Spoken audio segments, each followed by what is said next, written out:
What is going on, everyone? Chris with Journals, Comics, and Pop Culture. Today we're going to be talking about what is fair when it comes to comic books and garage sales. I actually got a nice, juicy comment in the comment sections on one of my videos. I read it and I said, you know what? I'm going to do a video about this. So before we get into it, if you aren't subscribed to the channel, please take the time to do so. Check out all the awesome links below, including how you can join the channel by becoming a YouTube member for only $1.99 a month, for a lot of extra perks as well to help support the channel. But let's just get into this, folks. Good friend of the channel, Richard, left a comment. I forget exactly which video it was, but he had a situation where he went to a garage sale, hopefully to find some good deals on some comic books, and it didn't go very much his way, and he was frustrated, he was upset, and he asked, Chris, should I be upset about this? Is this wrong? I'm going to go ahead and read you guys the question, and then we're going to talk about it, all right? All right, here we go. Richard writes, Hey, Journo, let me tell you what just happened to me. I see a posting for a garage sale that had 12 boxes of comics. No early birds, 10 a.m. to 3 p.m. I drive out with my girlfriend, the 45-minute drive. As I'm pulling up, I see a guy picking up a box. No biggie, still 11 more, right? I get out, walk over as another guy who was with the first picks up another box. Still no biggie, 10 more boxes. I go to look into a box, and the homeowner tells me the two guys already bought them all, the entire collection. This was at 10:10 a.m., so basically just 10 minutes after that, 10 p.m. or 10 a.m. starting time, no early birds, right? They bought them all, he says. You're telling me they got there at 10, went through all the boxes, and needed them all, made a deal, and were already picking them up by 10:10? And there are channels to sell your collection if that's what you want. I was effing pissed and made it obvious to the seller, to the homeowner that was having the garage sale. The guys were from some store and clearly had inside info. Tell me, does this not make our comic community ugly? Do you think I was justified in being pissed?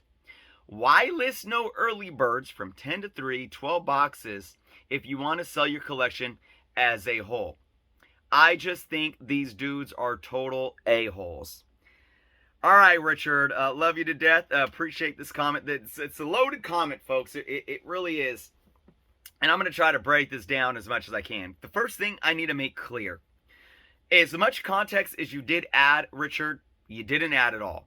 So was this guy having a garage sale for, like a standard garage sale that happened to have comic books? Which is what it sounds like. There was a posting for a garage sale, and he had 12 boxes of comics, right? So it's not like this guy was just posting for comic books. It sounded like there was a whole bunch of other stuff going on, okay? So you have to understand that, all right? And then, I think there's some assumptions going on here. You said that these guys were from a store. Are you assuming that? Did you talk to them? Did you ask them? Were they wearing like their store's t-shirts, so-and-so comic books or something like that? So are we just assuming that these people were from a store because, they're out to, buy in bulk, bought a whole collection? Here's my thing. My short answer for this is that, yeah, I think you're a bit overreacting, and I don't think that anybody is in the wrong here. Should you not be upset that you drove 45 minutes and you didn't come away with anything? Absolutely. Being upset is one thing, but directing that anger and that frustration at individuals, that's a whole nother thing, right? So let's look at it like this. Why say no early birds? Well, 10 minutes is still 10 minutes, all right? You got there 10 minutes late. Now, these individuals that picked up the comic books could have got there before 10, but maybe sat in their car. And right when it hit 10 a.m. or right when it was like 9:59, they started walking right up. You don't know. And I'm going to tell you something like this. As somebody who hasn't done too much collection buying, just because I haven't had the opportunity, I would if it was there. If I knew that I was going to a garage sale and I knew that this garage sale had 12 boxes of comic books, and I knew that it started at 10 a.m., and I knew that there was no early birds, I absolutely would get there early and sit in my car until like right at 10 a.m. I would make sure I was the first to go over to those boxes. And I'm going to tell you one thing. I would absolutely know how to make an offer within 10 minutes. Absolutely. As a buyer, whether you're a vendor or a reseller or a collector and you're just looking to get a good deal and buy in bulk, I'm going to already know what to look for and how to look through it. I don't need to look through every single book. I don't need to go to a garage sale that has 12 boxes of comic books and do what I do at a comic book store. I pull up my CLZ app. I'm a collector of runs. Oh, let's see.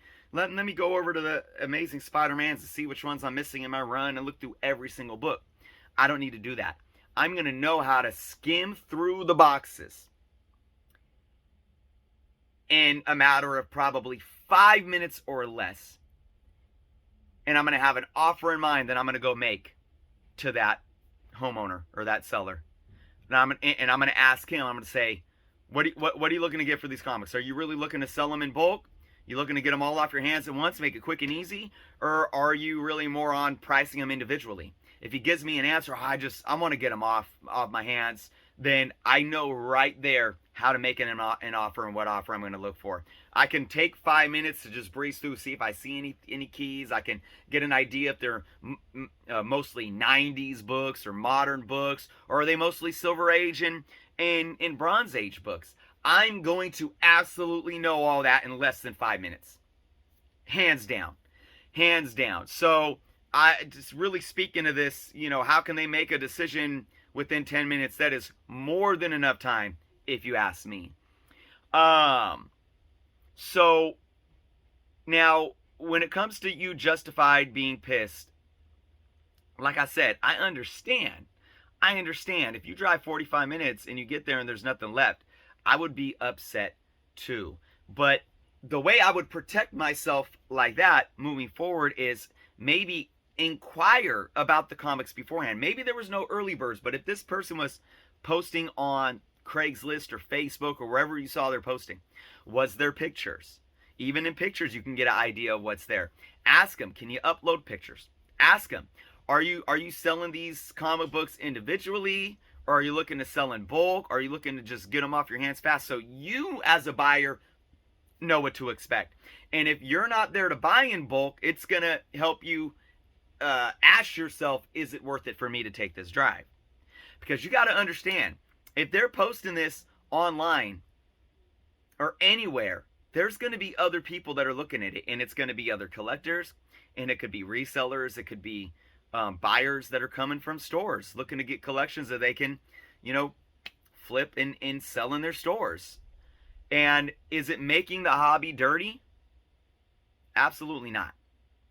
Absolutely not. There's nothing that look, and you said that they had inside information. Are you assuming that? What type of insider information? Are you thinking this seller basically withheld information to you but then gave it to someone else?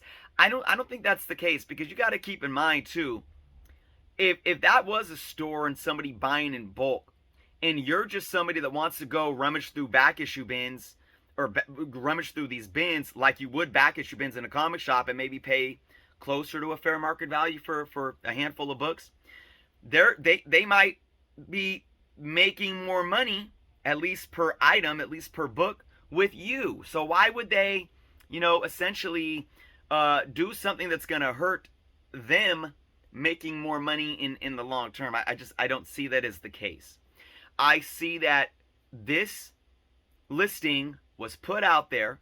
There were people that got savvy to it that made sure that they weren't there at 10:10 like you were. You missed out by 10 minutes. And like I said, they made sure that within that 10 minutes, they knew what to look for. They knew how to make an offer, and they made that offer, and they made it happen. So again, I don't think this is an issue of early birds. I don't think it was an issue of anybody having insider information.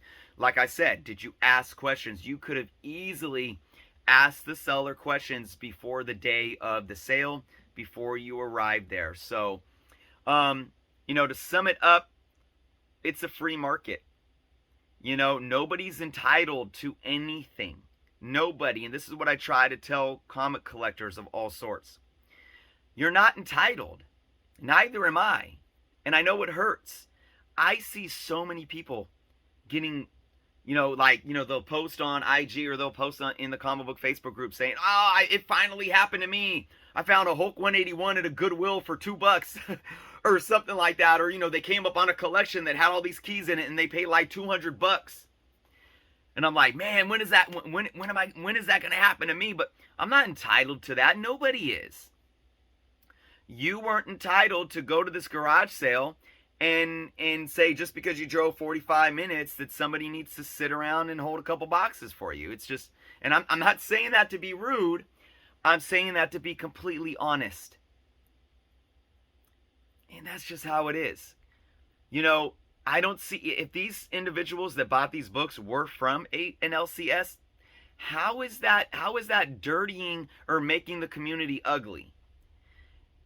It's allowing a store to have inventory that they can bring back to their store, price at a fair market value, and keep their doors open with in a time where the LCS is ultimately dying.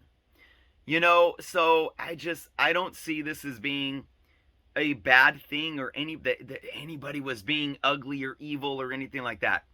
It's just, it comes down to learning your lessons and what advice you can take and, what can you learn moving forward. And the biggest advice that I can give you, I'm going to repeat them. Number one, don't be 10 minutes late. Don't be 10 minutes late. Be 10 minutes early and sit in your car until 10 a.m. Don't be 10 minutes late. Don't be 5 minutes late. Don't be 2 minutes late. And if you didn't, make sure you ask the questions. Make sure you communicate with the garage sale sellers or whoever's selling anything and ask the right questions before you go and drive 45 minutes. So, Richard, I do appreciate you. I know I was very blunt and honest. I understand the pain. I really do. But try to be humble. Try to put things in perspective and see from all sides here. Hold yourself to a bit of accountability and understand that, like I said, nobody's entitled in this hobby. So that's my video for today, everyone. Again, Richard, I really do appreciate your comment. I wish that you had better luck, and I wish you better luck next time. Let me know your thoughts below, everyone. And again, if you aren't subscribed to the channel, please take the time to do so. I want to remind you folks too that I do have my 10% off my bcwsupplies.com.